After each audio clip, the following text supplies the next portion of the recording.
बातमी मंत्री छगन भुजबळ यांच्या संदर्भातील आहे। सामाजिक कार्यकर्त्या अंजली दमानिया यांच्या आरोपांवर मंत्री छगन भुजबळ यांनी स्पष्टीकरण दिलंय। सर्व पक्षांना देणग्या मिळतात, याकडे सरकारी यंत्रणांचं सुद्धा लक्ष असतं असं भुजबळ यांनी म्हटलंय। जनसन्मान यात्रेत होणाऱ्या खर्चाबाबत दमानिया यांनी अजित पवार यांच्यावर टीका केलेली होती।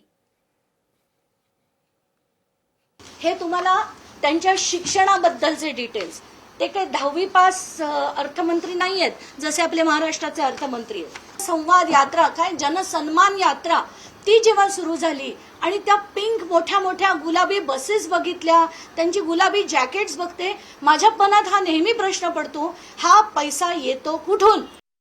असं आहे की सर्व राजकीय पक्षांना जे काही पैसे मिळतात त्याचा हिशोब परत जे आहे हा इलेक्शन कमिशनकडे वगैरे जात असते। जसे इतरांना काही देणग्या मिळतात इतर पक्षांना, तसंच आमच्याही पक्षांना निश्चितपणे देणग्या मिळतात। आणि मला असं वाटतं की त्याच्यात पूर्णपणे जे आहे सरकारी ज्या यंत्रणा आहेत त्यांचं नियंत्रण असतं।